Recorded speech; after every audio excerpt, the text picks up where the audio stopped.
Green-Red Monsters. He's our 7 against Donovan Schultz playing Mardu mid-range. That's our 2. Again, we have any updates for you guys on matchups, we will certainly let you know. But we do turn our attention here to blue-white control versus Teamer Monsters. Don't think I would have expected either one of these decks in the top 8 if you asked me before the tournament started. I guess I would have given you, I would guess it was about 50-50 that we would have had a Teamer deck. I would not have guessed blue-white. Okay.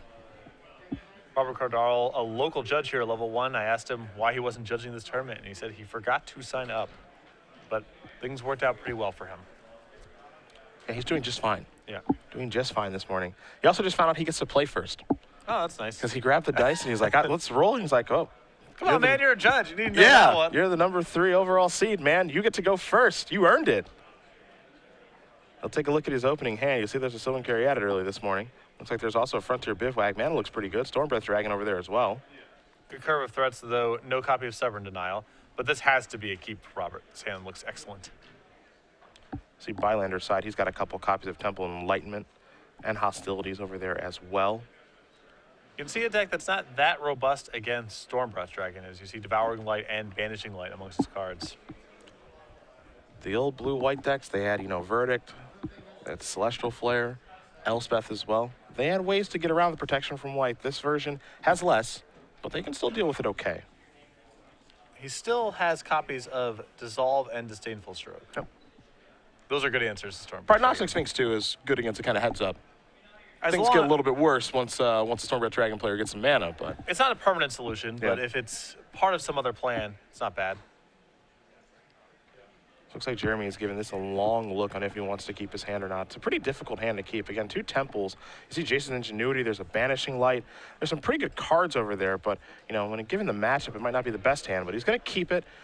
Caldarole's going to play a Frontier Bivouac. We are underway early here this morning in our quarterfinals for Minneapolis. A Temple of Enlightenment here for Bylander. Allow him to scry. His first draw step was a plane, so land number 3 is here. He's going to keep that card on top, pass it back over to Robert, who draws a copy of Xenagos. A Wooded Foothills will get sacrificed. Caldarole's going to go down to 19. We'll see if he wants a mountain or a forest before what I presume will be a Sylvan Caryatid. Goes and gets a mountain here in case something happens to his mana creature, because he does have double red spells in the deck. Yeah, Stormbreath and I think Ash Cloud as well. Yeah. Although he has double green as well. He has Genesis Hydra and Pelucranos. A big monsters deck. Some Hydras in here. No Nykthos, though. There's Caryatid. To Bylander we go. He kept the land on top. You see him draw an island. There's another Temple. Take a little look. Consult the hand. He's got lands 3 and 4. See the Last Breath, Banishing Light as well, Devouring Light. Plenty of removal. And Hostilities and Adjacent Ingenuity. He's going to put the top card to the bottom, pass it back over to Caldarale. Lightning Strike the draw here, and he just has to pass the turn back with no additional mana.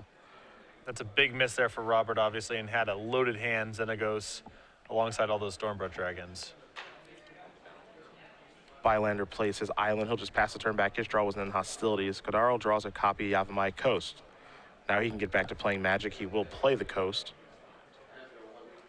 And I'll see if the Coast is clear for Xenagos. Bylander will consult the grip. You can see there's no counter magic there. So Xenagos the Refer will resolve. Starts at 3, of course. Press the 0 button. Satyr token's going to get hit with the Last Breath.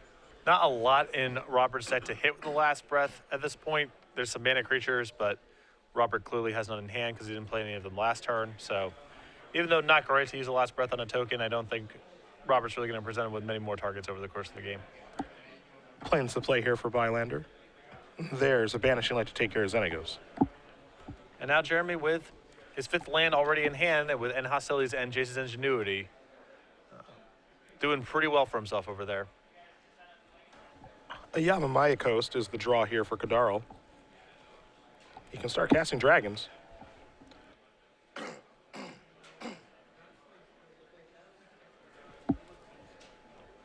And he's definitely giving it a long thought. And he's going to go with Stormbreath Dragon here. So there's an attack for 4. Have the option to play a Sarkhan if he wanted to. I think that I would prefer playing a Sarkhan here. If he had another land in hand, this would be different. But because he's so exposed to end hostilities, there's no guarantee he can cast anything on the follow-up. I think I would prefer to cast Sarkhan. And now he needs to draw a land and turn his hand back on. Thankfully for him, he did. A Wooded Foothills comes rolling off the top, so he'll put that into play. He will sacrifice that, go down to 22 in the process. Again, option between Forest and a Mountain before casting another one of these awesome 5-drops. You see the power of haste in this format. Especially against a deck like Jeremy's that, kind of has to react on its main phase or has to leave up mana. Being able to hit immediately is awesome. There's another Stormbreath Dragon.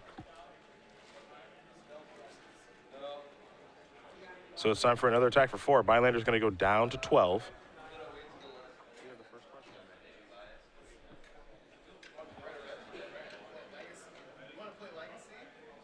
Yeah, and Hostility's a little 1-for-1 action there. But these exchanges are not good for Jeremy. Not at all. Getting hit, having to spend his whole turn, getting hit again. It's another Stormbreath Dragon in for 4 more. Bylander's going to go down to 8. Again, this forces Bylander to have another End Hostilities. There's a Radiant Fountain. He's going to go up to 10 now. I like it. It's really good here. Yeah, there's Elspeth minus that. Get that off the table. Pass the turn back. Caldarale draws a card. Copy of Elvish Mystic. You see Savage Knuckleblade in the grip as well. See if he wants to cast this turn. He's going to organize his mana a little bit. Looks like he may have to take 1 off the Yavimaya Coast. Going to push him down to 21. So there is the Knuckleblade. I think I would finish off Elspeth here. Yeah, it's kind of interesting because you have the opportunity to deal your opponent 4, but that's probably the best it's going to get. So I would want to finish off Elspeth 2 if I'm Robert in this particular situation. He is locked out of the game of doing anything with the Savage Knuckleblade if he doesn't take care of it right now. Yeah. And he will go after the Sun's Champion. Follow this up with an Elvish Mystic before passing the turn back. Another good turn. Yeah, these are all solid turns. Robert being very efficient. Was fortunate to draw, the 4th and 5th lands on time when he did, and is making the most of it. A couple copies of Jace's Ingenuity along with a Devouring Light. Bylander just never had the opportunity to actually resolve Ingenuity. Correct. The pressure has never stopped. And that's a testament to haste in this deck too. That's what's causing all of this to happen.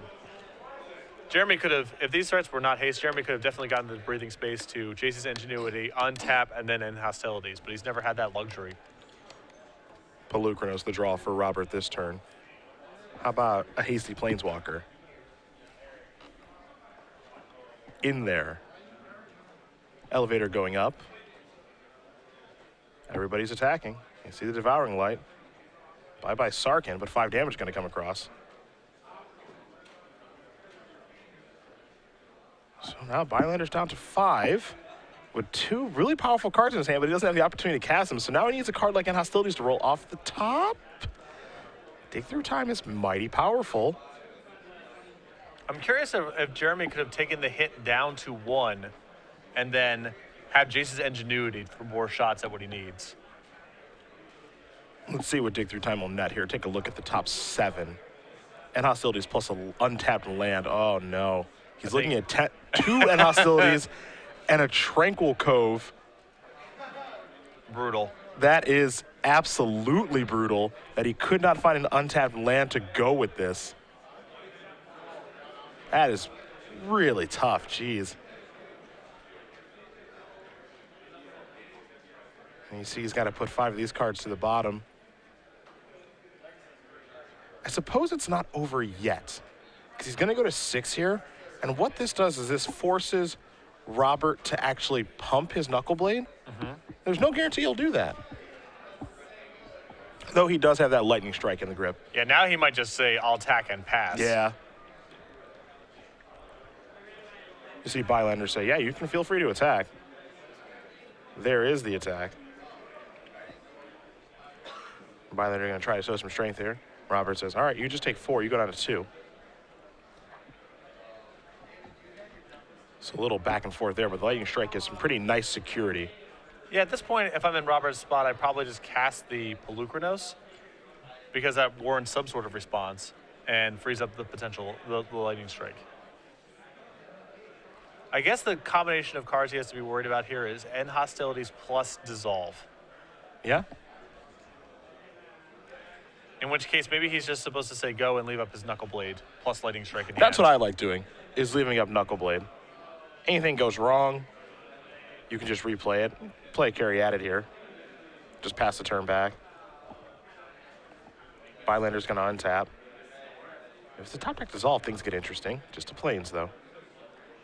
Well, I think Robert would still be able to negotiate through a dissolve at this point because Jeremy casts the end hostilities. He returns the Knuckleblade to hand. Robert casts the Knuckleblade. That probably eats the dissolve, and then Lightning Strike is the follow-up. Sure. There is your Wrath effect. This is a return of the Knuckleblade. So this is coming back to the party. So the SOs will take care of the mana accelerants. Bylander still with those 2 copies of Jason's Ingenuity, hoping Robert doesn't cast a spell. But you can see he's already going reaching for mana. He's interested in casting Knuckleblade. Here that is. Will he give it haste? It's a lot different playing against this deck when it doesn't have Sphinx's Revelation. It really is, isn't it? It really should go is. without saying, but it is noticeable. Jeremy trying to cobble this all together with Dig Through Times and Jason's Ingenuities. Not quite the same thing. I will give Bylander some credit here. He's trying to represent strength the best that he can. But there's the attack, finally, with the Knuckleblade. And Robert Caldarale is going to win game number 1 here over Jeremy Bylander. Teamer Monsters up a game over Blue-White Control, and no stubborn denial necessary. We've had Jeremy on camera twice now, and he's been very impressive with his play so far this weekend. Even though it's an unorthodox deck, not something really people anticipated, not surprising to see him in the top 8. He's been very solid. Absolutely. It is trivia time. He's got the rules. I've got the first question. So I'm just going to ask you a question. You will tweet your answer at SCG Live and hashtag SCG Premium. Of the correct responses, one will be selected at random for 3 months of Star City Games Premium content. It's about accuracy and not speed, so do not worry about answering first, just accurately. And please keep in mind that this contest is given away at the sole discretion of StarCityGames.com, and that Twitch TV is in no way affiliated with giveaways or contests on its stream. 3 months, pretty simple question. We've got a Grand Prix coming up in New Jersey next month, November 14th through the 16th. Going to be a lot of fun. You, me, Matthias Hunt, Andrew Shrout, Nick Miller, everybody else, SCG Live. Looking forward to that tournament. The question, what is the format of Grand Prix New Jersey? If you don't know this, I don't know what to tell you. We don't know what to tell you, although I do know what to tell you. Head over to MagicTV.com. You can find out a lot of information and much more about this upcoming Grand Prix. It's going to be a lot of fun. Name that format, hashtag the answer with the hashtag of SCG Premium. Make sure you're following at SCG Live, and we will announce the winner at the conclusion of our quarterfinal round. Back to the match we will go. It's time to take a look at the sideboards here. We will start with Blue-White Control, see if things do get better here for Bylander. Well, good start already because he does have a copy of Disdainful Stroke. Disdainful Stroke is very helpful against Stormbreath Dragon and Sarkhan that caused him all sorts of headaches. It's interesting because Savage Knuckleblade got so much hype during the preview season, hasn't amounted as much as Siege Rhino or Manus Rider yet, but I think of all those marquee 3-color wedge rares, it's possible this is the matchup, this is the card Jeremy wants to play against the least of all of them. I think almost for sure. Yeah, Knuckleblade is going to cause Jeremy all sorts of headaches here. And unfortunately, Disdainful Stroke doesn't do anything about that. You also see Resolute Archangel, 2 copies of Wingmate Rock, 4 Nyx Fleece Ram, 2 Brahmas, additional Devouring Light, an Erase, a Fated Retribution, and then 2 copies of Negate. I do like Fated Retribution, but it's just really expensive. I think Fated Retribution, I think Resolute Archangel, the Devouring Light, the Disdainful Stroke, these cards are all okay, but a lot of his anti-beatdown cards here do not do very much. Nyx Fleece Ram lines up very poorly against Flyers and Savage Knuckleblade. Wingmate Rock is also not that efficient here because of Stormbreath Dragon and Savage Knuckleblade to a lesser degree. So I like the additional sweepers, but I don't think there's going to be a ton of sideboarding beyond that. 2 Circle of Flame, 3 Disdainful Stroke, 2 Feed the Clan, 2 Magma Spray, and Unravel the Aether, Chandra Power Master, 2 Nissa World Waker, and then 2 copies of Hump the Hunter. Gotta love the Planeswalkers. Planeswalkers seem excellent here. I think the Unravel the Aether to fight over Banishing Light seems awesome because on Jeremy's side, that's going to be one of his better cards. If he can disenchant Banishing Lights on his Xenagos, that's a huge deal. See both players going to finish shuffling up here and get ready to go. See if anything changes between these 2 players too much. But both players do have some pretty nice options here as far as what they can bring in, though. I think the matchup gets better for Robert because he gets to be, you know, the edge that he has in game 1, he gets to magnify that in the post-board games because he gets to bring in Planeswalkers, which are challenging for Jeremy to answer, and additional counterspells to keep Jeremy off of things like End Hostilities, Jace's Ingenuity, Elspeth, Dig Through Time, the things Jeremy needs to resolve to ultimately take over the game. You know, life is a lot different when, 1, you have 5 mana wrath, and 2, wrath effects that can be countered. You know, Stubborn Denial, as you mentioned at the top, I think plays a huge role in this matchup. Even though Robert never drew one that game, if he ever does draw one, it's an absolute nightmare for Bylander. The uncounterable clause on Supreme Verdict is basically what kept Simic decks from being viable in the previous format. That was it right there. Now you're seeing the Sweeper is 5 mana, as you mentioned, and counterable, and now we have a creature plus counterspell strategy viable in Standard. You see Robert with his sideboard bringing out some lightning strikes and some other things here. Bylander looks pretty good to go, but he'll give things another look here. Again, when we do have updates for you guys on our other matches, Andrew Johnson versus Mike Reckow, Jeskai versus Abzan, Nick Polson versus Aaron Glick, Abzan versus Jeskai. And last but certainly not least, Derek Thill versus Donovan Schultz, Green Red Monsters versus Mardu Midrange. We will let you guys know. Pretty diverse top 8 here, no aggressive red deck, but we see our 3-color decks in action. Heck, even some 2-color decks too. It's almost the same evolution that's gone through with Cons Limited, where everyone assumed the decks were going to be 3 colors. And then over time, people have found, no, 2-color decks, even 1-color decks, those are viable as well. They work just fine, which is pretty cool. Now we got to work our way into 5-color decks. That's a trick. It's a matter of time. I hope so. Andrew Johnson, our #1 overall seed, up a game right now over Mike Reckow. Jeskai up a game over Abzan. I imagine it has to do with our good friend Mantis Rider. We've also got Nick Polson up a game. He's playing Abzan, up a game over Aaron Glick, playing Jeskai. So the matchup close, but so far I've incorrectly predicted the builds that we're going to win. You're fired. You're going to have to find someone to replace me. Fortunately, Matthias is here. True. So you just plug him right in. Little wake-up call for him. Yep. Matthias, go get the hat. You're in the booth. I would imagine the hat is already ready. But what color do you think he's wearing today? I'm going to go with the red and gray checkered hat. He goes to that one a lot. My favorite hat of Matthias's is the baby blue. I like the powder blue a lot. Yeah. I went through a throwback jersey craze in the early 2000s back when that was cool. So I can appreciate the powder blue. I do hope he breaks out the powder blue. I got a Seattle Mariners jersey. Got look at you. Atlanta Braves jersey, Montreal Expos jersey. I actually own some Mariners jerseys myself, even though I'm not really a big fan of the team. You got to fit in with the locals. Exactly. It's really important. Well, I had this policy of anytime I was going to a Grand Prix in a city, I would buy some sort of sports jersey Oh, okay. That's a good policy to have. to fit in with the locals. So I also I have some Ohio State shirts. Well, that's unacceptable. I have some Oregon gear, actually, and I wear it to the gym. Is it neon green and black with duck feathers? It is splattered all over it. It is neon green and yellow. There are no duck feathers, and I wear it to the gym, and man, they do not like it. Oh no, at all. UW and Oregon, that's a real rivalry. I always get some sort of just snide comment. Your workout would be easier if you were wearing that Oregon gear. Well, first of all, that's not true. Yeah, in San Diego or Central New Jersey, no one cares about college athletics, so you can wear whatever you want. It is a biting rivalry. Both players will take a look at their opening 7 cards here. Jeremy Bylander will be on the play as he is down a game. You can see a Dissolve and Elspeth to dig through time. Couple of lands over there. And the very expensive but very powerful Fated Retribution is his last card. These opening hands for Jeremy, they've almost all been the same story. They're ugly, but I think he kind of has to keep them in hope that lands just sort of come to him. Yeah, he's almost forced into it, right? Yeah. Now, last time he had 2 Temple of Enlightenments to kind of smooth things out. This time, no Temples at all. He's looking at a Tranquil Cove and then a couple of basics. Does have a decent amount of lands in his deck. Wouldn't surprise me if Jeremy was supposed to play. He's only playing the 4 Temple of Enlightenments. Maybe a 5th or 6th Temple is in order. Yeah, just the 1 color. Yeah, just. And he's going to let that hand go. I think he has to mulligan that one. I think it's okay to keep the previous one because you have 2 Temples and he was on the draw. But this one with the 3 lands, no Temples, no divination or anything there to tie the room together. Takes His a hand lot of was discipline. really expensive. It takes a lot of discipline to lay that hand down. I mean, 3 lands plus a Dissolve that he can cast on the play. I don't think a lot of people in this room would send that hand back. So he's down to 6. And I'm not sure if I would either. Yeah. I mean, it's a respectable mulligan, don't get me wrong, but I would have a hard time laying that hand down.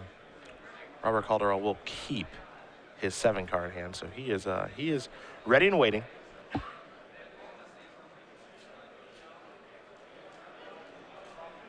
And again, we will announce the winner of our 3-month premium giveaway at the conclusion of our quarterfinal round. Though, if you are just joining us early this morning, we do appreciate it. Cedric Pills, Patrick Sullivan, along with Andrew Schrott and the rest of the SCG Live crew here in Minneapolis early this morning. Players filtering in for our Legacy Open already.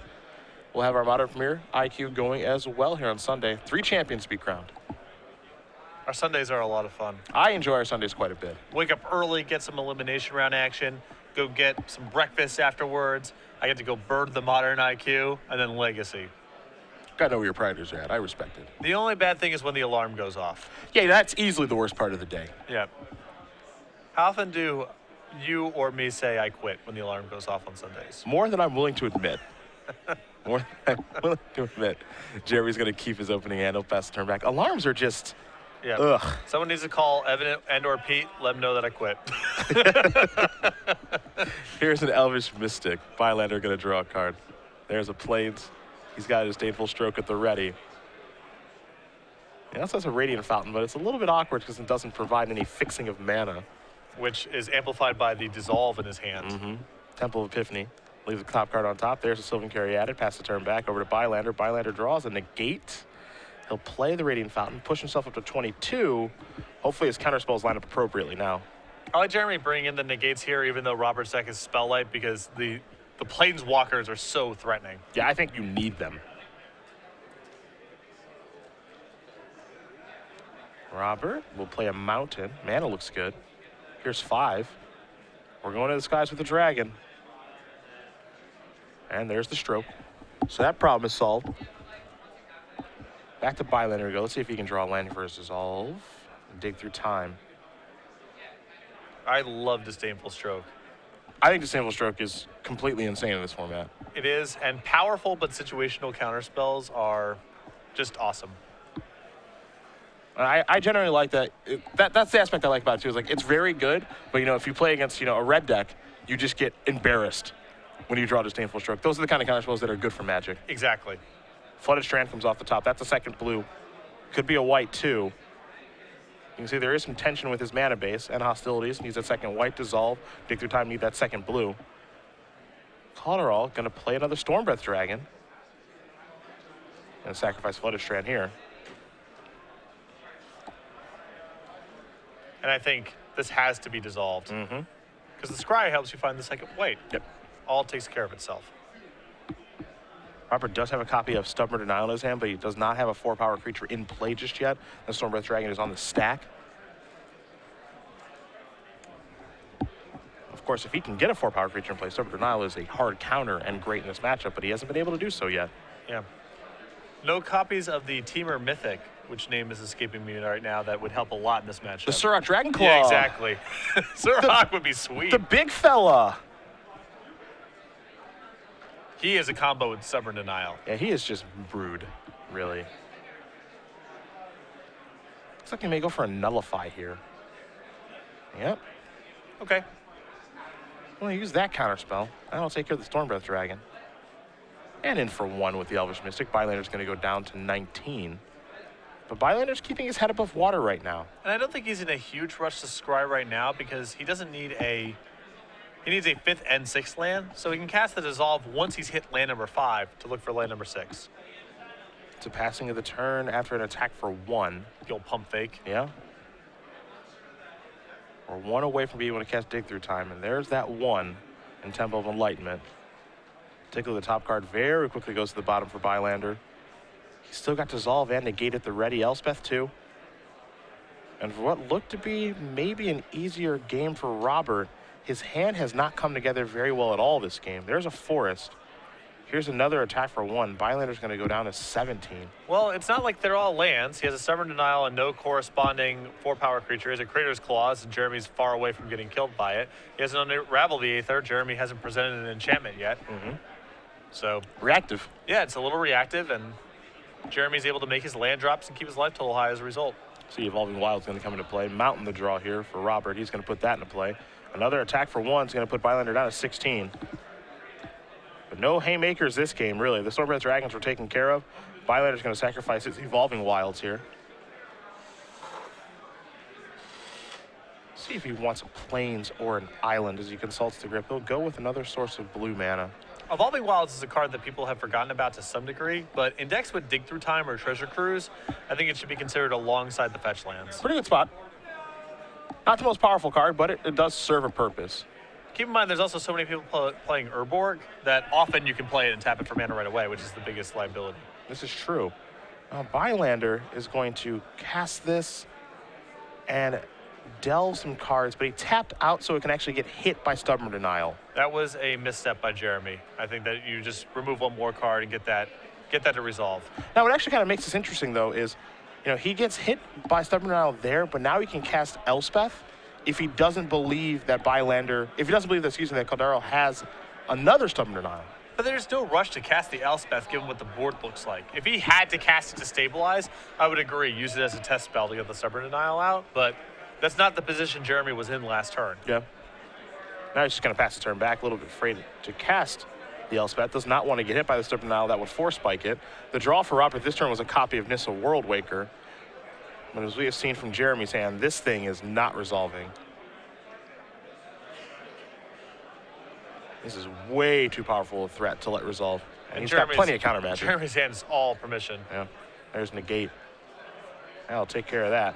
Keep on a trucking in. Down to 15 goes Bylander. We'll head back to Jeremy's turn here. Again, Robert with 2 cards left in hand on Rev the Aether and Crater's Claw. Quick update for you guys on our 2 versus 7. Derek Thill with Green Red Monsters currently up a game over Donovan Schultz playing Mardu mid-range. As we do head back Robert's way. Another copy of the Fireball. Another attack for 1, getting him in range. You joke, but he is now in range of 2 Crater's Claws. Yeah.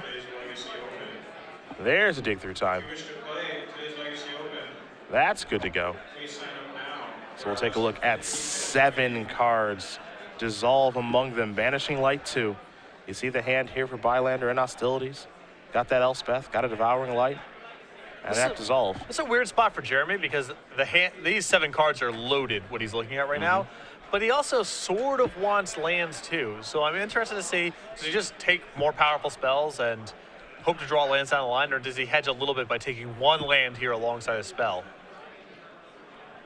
Of the cards that Jeremy's looking at, if I'm in his spot, I really want that additional Dissolve. And I don't know what the other card I would want is. He's looking at a Banishing Light. There's a Jace's Ingenuity. You see the Island too. Definitely some nice options. It's hard to give up one of these spells here in lieu of taking the Island, but I think Jeremy might want the mana most of all. Yeah. But as you mentioned, the thought process could be, well, I'll just draw some islands eventually, and I'll be okay. Yeah, but if he misses, then it gets ugly. I take another point of damage, and I'm winning again next turn. And against a deck that has as much haste and Crater's Claws as Roberts does, it's a dangerous road to go down, even though Jeremy's life total for the time being is relatively high. Jeremy looks to have taken an island, which he played, and a Jace's Ingenuity. His draw for the turn was a copy of Disdainful Stroke. Got our first winner here onto the semifinals. That is Nick Paulson, number 5 overall seed, with Obs on midrange, takes down Aaron Glick playing Jeskai Aggro. So we've got at least 1 Obs on deck and Siege Rhinos into our semifinals. Jace's Ingenuity here. Not sure if Robert has a counterspell here or not. He picked up a Disdainful Stroke, but I think he's trying to set up Kratos' Claws plus Disdainful Stroke. A little bit Maybe of his protection. plan. Or fight over Elspeth. Jeremy's seen so many cards at this point that's, Jace's Ingenuity is sort of, yeah, okay, I guess the ship has sailed. The horse has left the barn on keeping Jeremy off of cards, so you have to start fighting over specific cards that matter. Bylander has done a really nice job of digging himself out of this hole to the point where he almost has a discard now. There's Elspeth. Now this, I believe, is worth a Disdainful Stroke. Yeah, and Jeremy already knows, okay, that's going to get countered. Back to Robert we go. Take a draw here. Looks like it may have been a Genesis Hydra. And that could be a really bad, this is the worst feeling in the world. The opponent does the mana count. Well then, it's either Fireball or Genesis Hydra. Yeah. And the Genesis Hydra triggers even if it gets countered, so it's, might as well dump all your mana into it. Yes, it gets hit by Disdainful Stroke, but hopefully the card that you get is something like Sarkhan or Stormbreath Dragon. Get a little something going.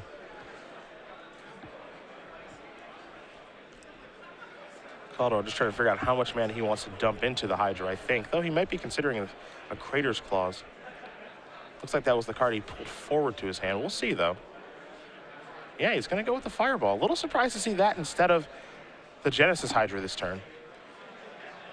That's going to get countered. This will just be an attack for 1. Yeah, I would consider the Crater's Claws the card you want Well, when Jeremy's run out of counter spells. Yeah. Because the problem is playing towards Genesis Hydra means that if Jeremy has end hostilities, everything gets swept up. Yep. So I'd rather have the counterspell take care of the big thing and leave the fireball in my hand to line up against hopefully a hand without counterspells.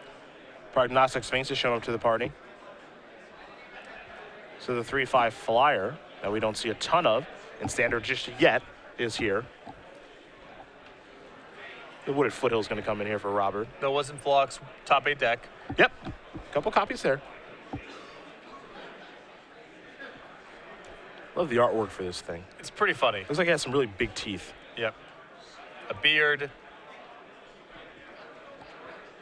Just kind of hanging out. 5 toughness the key here. Like a high May Sphinx hanging out on the top of the mountain. Long hair. Don't care. Contemplating who knows what. Life's great mysteries. So we'll see if it's time for Genesis Hydra this turn. Perhaps maybe another Crater's Claws will try to go upstairs. A lot of mana being tapped. There's a Hydra this time. So he's going to dump a ton of mana into this thing. So we're going to turn over a whole lot of cards. Going out of his way to represent Stubborn Denial, it looks like. Yeah. So you're taking a look at 8 here. 6, 7, and 8. So what does the wheel reveal? Yuck. Not the best I've ever seen. Ashcloth Phoenix and Knuckleblade probably the best of the bunch. Ashcloth Phoenix is not bad to take here. I mean, he has enough mana to be chump blocking a Prognostic Sphinx and unmorphing. Mm-hmm. Also gives him some durability against a possible end hostilities.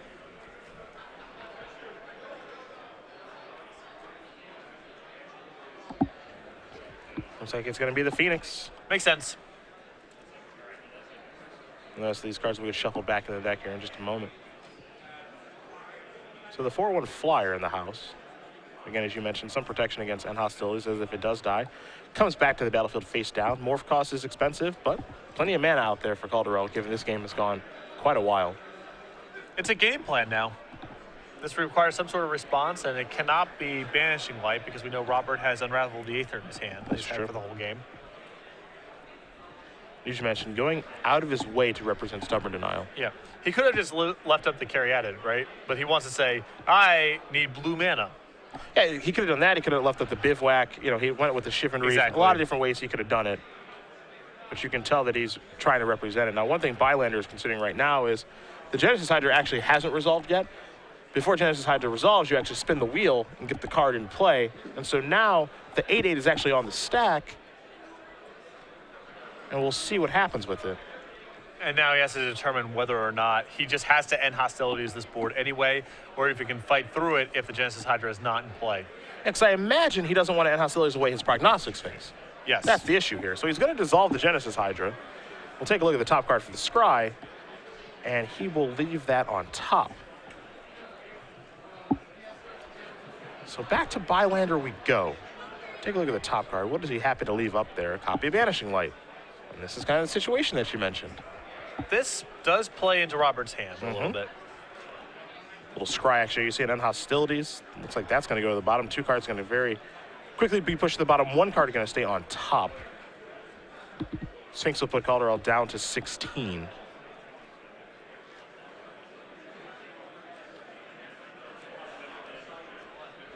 But Jeremy is sort of getting into shields down territory. He has no counter spells left in hand. He has 2 copies of End Hostilities that he's loath to play right now because he's trying to win with Prognostic Sphinx. He's got 2 copies of Devouring Light, which don't necessarily line up with every threat that Robert can draw, most notably Stormbreath Dragon. So as commanding as this game has been for Jeremy so far, it is tenuous. It could slip away. All it takes is 1 Stormbreath off the top. This game changes in a big way.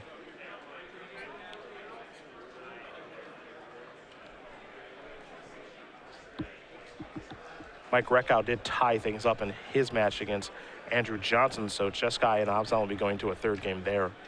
And even setting aside Stormbreath Dragon, Jeremy's at risk of just dying to the Crater's Claws in hand. It's very realistic.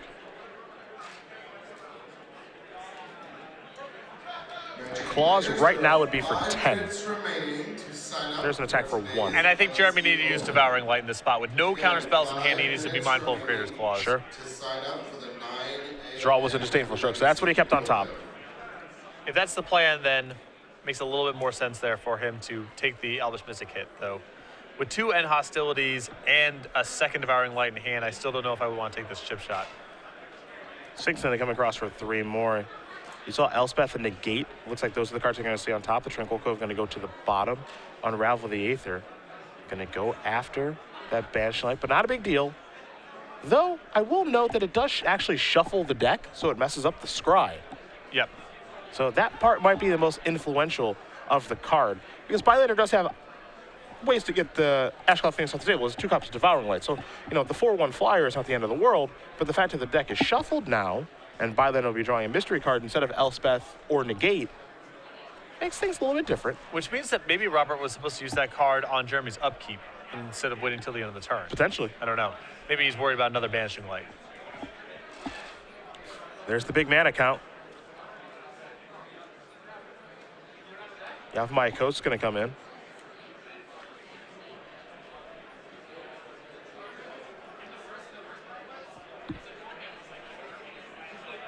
Will Caldarale actually attack with this Ashcloth Phoenix? We know it's not going to do much. I suppose he could wait for Stubborn Denial and try to do everything in 1 turn, but... You know, there's also this world, I suppose, that exists where you just get to block. I guess that's not all that great, though. Devouring Light makes things a little bit interesting in this situation. Exactly. If that's the card he's worried about right now, then he can't really do that either. Yeah. Now, this is a lethal attempt here to Creator's Claws in just a moment, too. Of course, Devouring Light, you think of it with just exile targeting attacking creature. It can also kill a blocker. Now, here's a Disdainful Stroke on the Creator's Claws, so that's going to go away. It was an attempt at a game-winning Fireball. Now, here comes the Phoenix. There's Devouring Light, so that's going to exile that. So Bylander's still okay, even though it'll take 1. And another Creator's Claws is still lethal. Let's see what the draw is. A Plains. In with the Sphinx. It's 10-10 now. Little Scry 3. Nullify 2 lands. I think they might be all headed to the bottom here in just a moment. I think so. Jeremy's got to be worried about trying to shut the door on Creator's Claws as much as he can. And Hostilities, Devouring Light, all hanging out over there. One thing to note, if Caldarale does draw a copy of Stormbreath Dragon, he has enough mana to play and Monstrous it in the same turn. So much mana out there. Going to play a Frontier Bivouac, pass the turn back. Bylander will draw a card. Nullify. And I'll take care of the Stormbreath Dragon now. I think we're down to just Creator's Claws at this point. Robert with 1 copy left in his deck. Spin the wheel on the Sphinx. That'll put 3 cards to the bottom. Caldarale down to 7. See what the draw is here. Copy of Wooded Foothills. Time to attack for 1. Bylander's down to 8. This Elvish Mystic has done quite a bit of damage. Yeah, way more than I expected. Sphinx will be attacking in just a moment. Hiya. Little Scry. Negate and Dissolve along with Fated Retribution. Counterspells are going on top. Retribution to the bottom. Caldarale down to 4. Now Jeremy just needs to dodge 1 draw step out of Robert. The Cove will bring him up to 9, but 9 isn't a relevant life total. He's got to dodge a Creator's Claws. Robert draws, and it's a Frontier Bivouac. I believe not to Savage Knuckleblade. All the same, it's getting countered. It's not a Fireball. There's an attack for 1. Bylander back down to 8. And now, a very comfortable man. Finally, the Dissolve. Yep. Seals the deal. And there's another Dissolve going to the top. We'll be heading to a 3rd game here in just a moment, folks, as that Dissolve will wrap things up. No card that Caldarale can draw here. He will play Pelucranos, but that wouldn't matter all that much anyway. Though Bylander does have to think about this just a little bit briefly. About, okay, what's the last card in your hand that you have not cast yet? Could you Fireball me? Is this a test spell? So you see him giving this some thought. And can you actually fight my Prognostic Sphinx? So we'll see. There's a wooded foot. So he actually does let this resolve. Yep, and that's going to do it. So that's game number 2 underway as both players do shake and get ready for the third game here between Blue-White Control and Teamer Monsters. Yeah, Robert just trying to test to see what Jeremy would do there. Yep. So we'll see if either player is going to go back to the well here as far as sideboarding is concerned. Well, if I'm in Robert's seat, I've cut the lightning strikes. They don't do very much here. And I think some of the mana creatures as well. I don't think he needs all the mana creatures. He's got a lot of them after sideboard. Caryatids, I think he's got some number of Rattleclaws too. He's got 2 of those. I don't mind the mana creatures that can attack. Oh, of course not. But Those are perfectly Caryatid fine. is, you know, it's a dead draw in these long games, and it's something that gets swept away by an hostility. So, not a big fan of it here.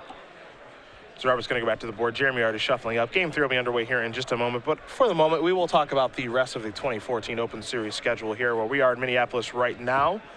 Got a handful of shows left. We head to Oakland next weekend to the Bay Area, your favorite spot. Halloween, we'll be flying in. Some activities will be going on Friday Yeah, night. probably just go to sleep. Probably just go to bed. Yeah, nothing too crazy going to happen on Friday, October 31st. Absolutely not. It'll be a lot of fun. Probably, yeah. After that, we will head to Columbus. A lot of fun there. No Blue Jackets game this go around, though. Unfortunately, it was really fun last time, but Columbus, a very good convention city.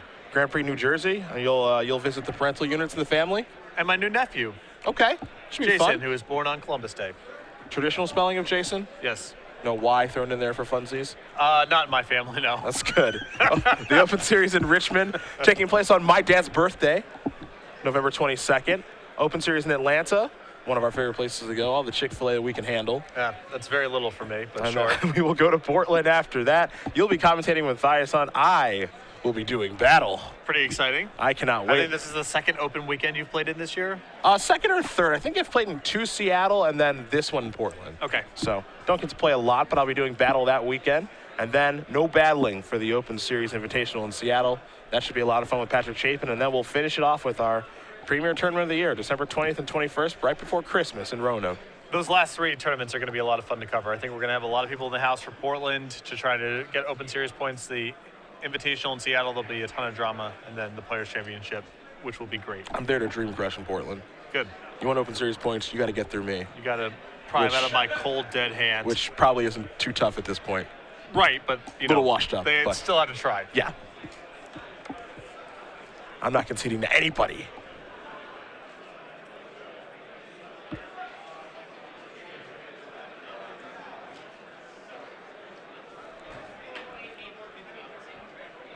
Seven cards for these players.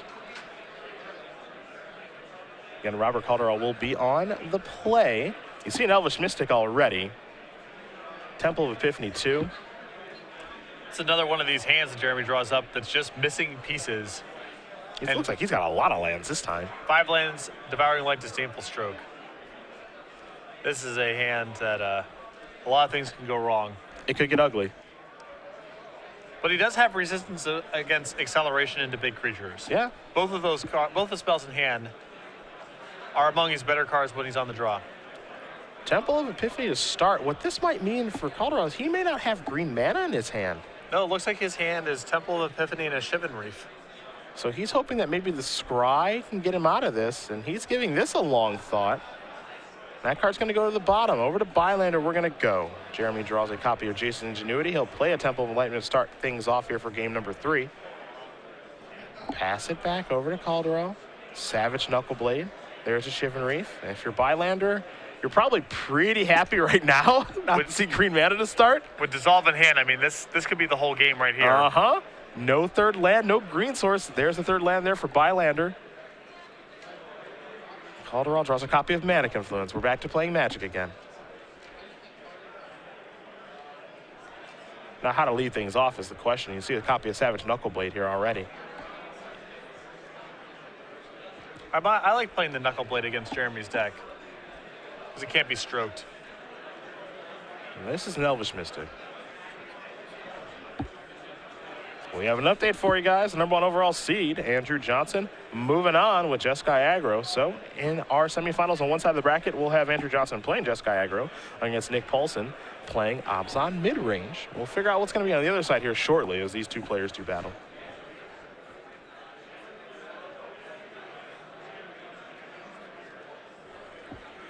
So this is a very interesting dynamic because both players trying to be very, very cautious about playing into disdainful stroke. It's one of the few counters that doesn't allow a counter war to break out. Yeah. So the gameplay with it is very odd. 3 mana here. Looks like he might be in Savage Knuckleblade territory. Robert trying to figure out exactly what he wants to play and sequence his spells. He's going to take one from the Mana Confluence, and there is Nux. It looks like Bylander may let that resolve. That could be a little risky. I think so too. And he says, actually, I'm going to dissolve that. I think with a deck that has Disdainful Stroke and Stubborn Denial, you have to fight pretty aggressively over the 4 power creatures. I think Denial is the big one there. Yeah. Perhaps it's time for an attack for 1. You can tell that Robert doesn't want to attack for 1 because he wants to leave with Disdainful Stroke, but I actually like attacking here because I don't want to just give away the information that I have Disdainful Stroke. Exactly. And these little points of damage matter a lot when you have Creator's Claws in your deck. The draw for the turn was a Nullify. Flooded Strand going to be the land fair for Bylander before just passing the turn back. Yafmaya Coast comes rolling off the top here for Caldarale. He will play that. Mana not a problem anymore. It was in the early turns of the game. And even if, you were worried about Jeremy untapping and casting something, by leaving up 1 blue, Jeremy will likely respect Stubborn Denial. So you don't even have to worry about him untapping and just play a land and Jason's Ingenuity or whatever you're afraid of. The big risk, I guess, is Prognostic Sphinx. A bunch of mana. Blue Chronos, a World Eater. I would be surprised if this resolved. Well, this might be a spot where Jeremy says, okay, that's fine. I have a Banishing Light in hand. I'll let this resolve so I can try to land Jason's Ingenuity. The table numbers, they're green. It would be a pretty good spot to do so, actually. This Jason's Ingenuity is clogging up Jeremy's hand a little bit. He doesn't really need it to win the game, in my opinion, but Robert will likely value it enough that he'll spend a counterspell on it, which is a win-win for Jeremy. Bylander going to give this a lot of thought. Definitely worth thinking about. How much do I care about Blue Chronos? Because he has answers in his hand, as you mentioned. He's got Banishing Light. He also has Devouring Light, too. Yeah. So do I really care about this threat? Maybe, because it does turn on Stubborn Denial. But he has multiple answers in hand to Polukranos. Looks like he's considering Disdainful Stroke, but he's also considering Nullify. He's really just considering everything at this point. Got a lot of options in his hand. The Jason's Ingenuity is what complicates his hand. Does Jeremy just want to set that aside and say, I'm not even worrying about this for the time being? Or is he willing to commit a development turn to fire off the Jason's Ingenuity to make every other turn smoother for the rest of the game? He's going to go with Nullify. After a lot of thought, going to use the counterspell. We think there might be an attack from 1, and there is.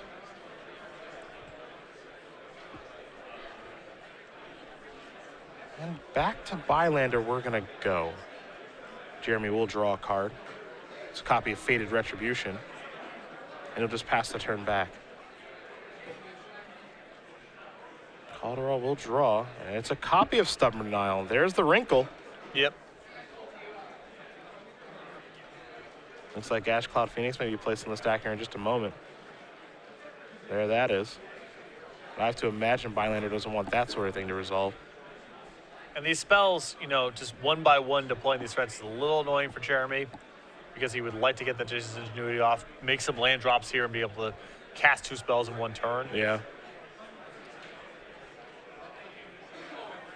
And he will let the Phoenix resolve. There's an attack for 1. Bylander's going to get on a 17. He's going to sacrifice this Flooded Strand. Looks like he's going to attempt to resolve Jason's Ingenuity. And we'll see if that'll be successful or not. Given the way that Jeremy's played this game, even though if I'm in Robert's seat, I feel like Jeremy has Elspeth in hand, and that's what he's playing towards if he's casting Jason's Ingenuity this turn, even though that's not the case. So it wouldn't surprise me to see Robert let the Jason's Ingenuity resolve out of respect for Elspeth the following turn. Although I suppose Elspeth isn't even that threatening in this spot because you have the Phoenix available. Yeah, it's not even that great. So maybe Robert does pick a fight over this. See Ingenuity being placed on the stack. 5 cards in Bylander's hand. Caldarale wondering, okay, how many cards do you have? You have 5? You're going to go to 8, 9 with your draw step? I have Stubborn Denial. Do I want to counter this?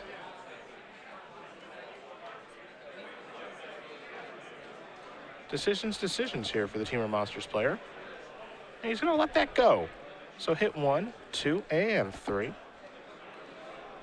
Robert deciding that he wants to pick the fight over a sweeper or big planeswalker or something. He's got Elspeth now. Yep. You also saw him pick up a copy of Dig Through Time and Tranquil Cove. Draw Step is a Dig Through Time as well. Please raise your hand if there's nobody sitting across from you.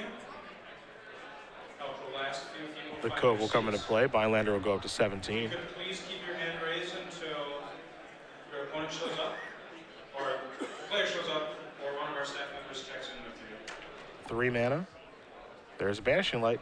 That's a clean answer to the Phoenix. And maybe Robert decides to pick a fight here. There's Nice. not. Gonna let that go too. Guys, my name is Sean Heath. Now draws a card. Now this is a pretty good Magic card. I'd like to thank you guys for coming Nissa out. World Waker was the draw for the turn. Snowy Minneapolis. And the Stubborn Denial does push it through. Just got a Force couple spike good enough here. before I hand you over to your head judge today. Looks like he may be unraveling the Aether here. One, Yeah. on your deck list right now, on the back of it, you should have a waiver form. So the Phoenix is back now. Please make sure that is signed for me. If you do not have a waiver It looks like form, 2 Stubborn Denials in hand. Yeah, he at least has 1, and I believe a Disdainful Stroke. the next thing, I'd like to remind Jeremy you would of be our in a little bit of policy. trouble for as slow as Robert's draw has been here and missing some land drops. These counter spells are a huge hassle for Jeremy's deck. Yeah, this is the difficulty. Buy and sell cards. The concern of counterspells is a huge problem. In the back, they will be happy to help you guys out. Bylander gonna draw. Evolving Wilds. Well, that's a land. It's just a little bit slow. Little slow. Wipe it on the floor. On the floor, guys. We don't want any tables today. I don't want you guys to See his have to Devouring dig Light through there. rhymes. And I think that Robert is just not going to fight over card drawing whatsoever and just fight over the couple big spells that Jeremy has in his deck that he needs to concern himself with. So even something like Dig Through Time, if Jeremy goes for it either on his own turn or at the end of Robert's, I think Robert might just say that's fine. That is very hot. All right, guys. See Bylander giving this turn a lot of thought. He's just gonna pass the turn back. So, as Sean said, Back to Caldarale we go. the, Force the draw. Minneapolis Legacy Open. See the Creator's Clause there. My name is Patrick Cool. We have right in the range of 240 players this morning, which means we will be playing a wonderful 9 rounds of Looks like our Legacy Open. with a We've got about 240 players, so 9 rounds of action. When we cut to top 8, we will be using the modified play draw rule, so be aware of that as you're going through. In addition, we are playing at competitive rules enforcement level today. Now, the way that Robert's playing this game, he's just not even interested in committing the Phoenix If any of you have any to an attack. Oh, okay. He's actually Looks like just yeah, casting- looks like okay. looks probably where I'm missing out. Sure. Yeah. Okay. I was about to say this is a really conservative attack. There's a stroke. All right, good. You guys. He wins that counter battle. When you do that, please make sure to raise your hand, call for a judge, and keep your hand. And now I do like attacking here. Because now here's the Devouring Light, and we're gonna fight over this. Wonderful staff here today. They are There is the Stubborn Denial, so absolutely not. walking around right now. They will be happy The 4 damage to gets to come across. that you have today.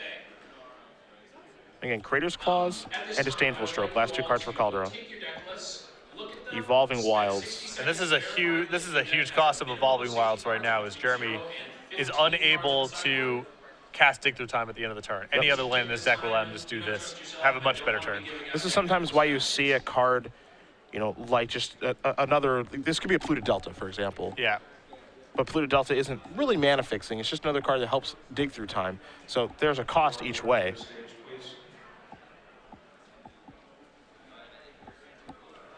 Bylander gonna untap. It's time for a draw. And that's a copy dissolve. Not so bad. But what's causing the problems right now is the Phoenix. And the risk of Robert finding more counter spells. Yeah. Counterspells play a huge role against these control decks. There's dig through time. That one's gonna be on the cheap. So away go cards in the graveyard. Time to look at the top 7. For a couple players, if you're in the room, please. Devouring Light among them. There's a Banishing Light. I think that's what he was looking for. 15, Jeremy Bylander. Devouring Light plus Banishing Light gives him a lot of play against the Phoenix.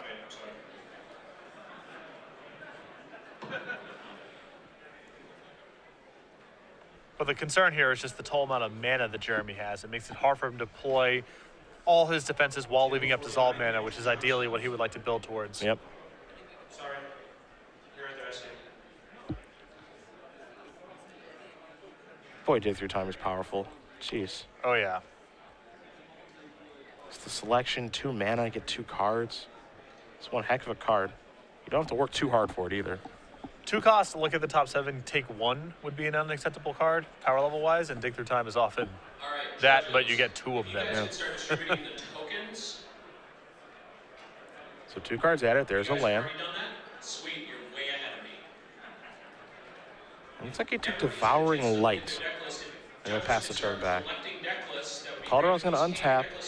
He'll draw. Looks like it's a copy of Wooded Foothills. Not great. There's the land.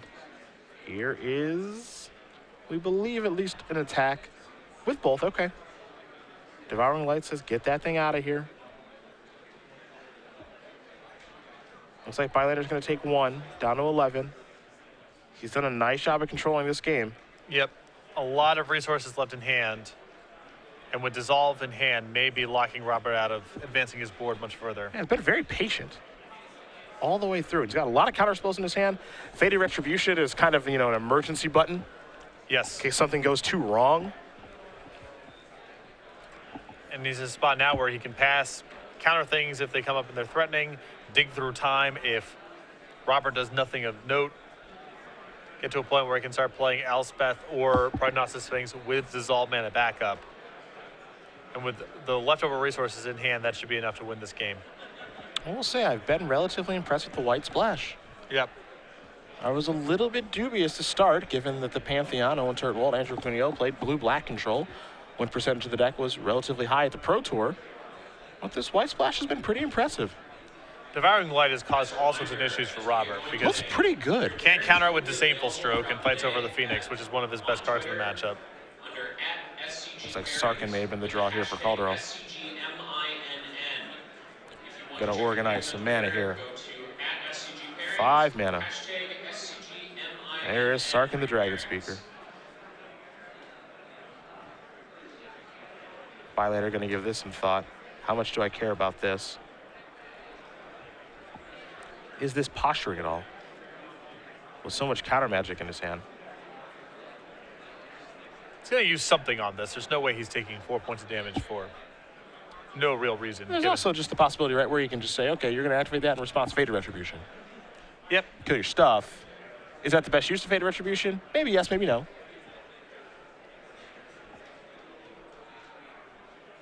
He's just gonna go simply with the Disdainful Stroke. Not get too creative here. Players, please be patient. We're working on getting our pairings for your first round up. Faded Retribution seems like a more powerful safety valve than just getting a Sarkin off the table. And if I'm Jeremy, I just want to cast the Dig Through Time in hand so badly that that's the #1 concern. 4 cards in the graveyard here. We have Donovan Schultz and Derek Thill going to game number 3. So those guys are battling it out, that's for sure. Green Red Monsters against Mardu Midrange. Has Elvish Mystic in this match done more damage than every other card in Robert's deck combined? Possibly. Stormbright Dragon did a lot of work in game 1. Yeah. But I'll tell you what, Elvish Mystic has been given the beats. Here's Dig Through Time. This is the Disdainful Stroke that Bylander did not know about. Caldarale's had that for some time. Ed Robert's been playing the game like he didn't have Disdainful Stroke in a couple spots. So The draws and end hostilities. I'm sure Jeremy would have liked for that to resolve, but not the end of the world that it didn't. What that isn't is it's not land number 9, so the Bylander could do the old Elspeth plus Dissolve play. We're not there yet, but I imagine that's what he's trying to set up. I suppose there is a world that does exist where Jeremy just says, well, I'll just play Elspeth because I don't think there's anything you can do to kill me. And we No, are in that world. But it could line up potentially back-to-back draws or draws over several turns that lead to a demise, but I think it's safe enough here for Jeremy to go ahead and just cast Elspeth and try to win that way. Time for some soldier tokens. As the Elspeth elevator does go up. Players, pairings for your first round are going up right now. And they have been tweeted. Please find That's probably it for this turn. So now we'll see if Caldarale can actually beat these Elspeth tokens. This is one shot because Jeremy's hand is multiple dissolves, so it's now or never. What's the draw? Well, that's not a bad start. Copy of Genesis Hydra. It's not shabby. That's that sinking feeling. They count that counts mana. again. Yes. 8 mana is what he's got. He Hydra for 6. Take a look at 6 cards if he wants to go that route. And this is why all these little decisions matter. Jeremy could have dissolved that Sarkhan numerous turns ago. The way that his mana's worked out, he could have had Disdainful Stroke left over in hand and been able to fight over whatever large draw Robert generated this turn. Instead, Jeremy has to cross his fingers and hope nothing too bad happens. Yeah. Not to say that what he used was a mistake, just that all these decisions matter.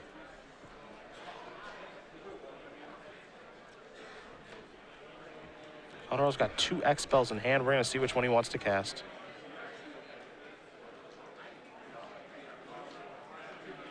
One, 2, 3, 4, 5, 6, 7 mana right now. 1 left over.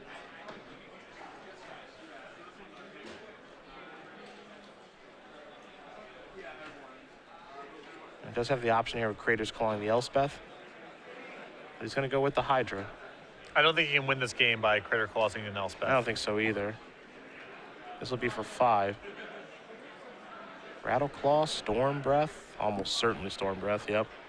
Now, he may be able to win this game by attacking Jeremy, and maybe he draws Stubborn Denial or Disdainful Stroke or something, and he finds some way to sneak this Crater Claw through.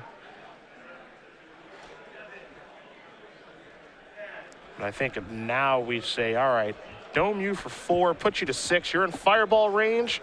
Maybe something comes together for me. I think this is a mistake. It looks like Robert's going after the Elspeth, and I think he needs to try to close Jeremy out. Yeah, I don't like going after Elspeth here at all. I dislike that heavily. And the main reason I dislike that is because we've played a very long game, and you have not played non-hostilities yet. Yep. And you've cast 2 dig through times and other card drawing. So the chance of you having hostilities is very high. That's going to clear away the board. My Elspeth goes up to 2, and it's almost like your Storm Dragon didn't accomplish anything. Gotta know when to ignore those Planeswalkers. Here's a Temple of Epiphany. Elvish Mystic gonna go to the bottom. So many good players, they emphasize, you play to the board, Magic's about card advantage, sometimes it's about life totals. Yeah. And I'm telling you, from Jeremy's position, he's really stressed out if you knock him to 6. Yeah, he's not feeling great about that. Storm Breath is a pretty hard card for his deck to answer. The shields are a little bit lower if he has hostilities his board away. But with him at 10, he knows that there's not really too many bad things that can happen. Doesn't get too bad. There's Crater's Claws. I think we're just going to see it dissolve here. No reason to let this resolve. Yep, there is dissolve. Little scry action here for Bylander. And he is working his way towards the semifinals here, as he will draw a card. That was his fastest untap of the match so far. I would say he knows that he's got Robert on the ropes now. Elevator goes up to 3 on Elspeth. There's a Temple. Take a look at the top card. That stays on top very quickly. Look like a Disdainful Stroke. He's got another Dissolve in hand. A Nullify as well. Here's a bunch of mana. This looks like it might be maybe another Crater's Claws, potentially Genesis Hydra. I think this is Hydra for 5. There that is. So we spin the Hydra wheel.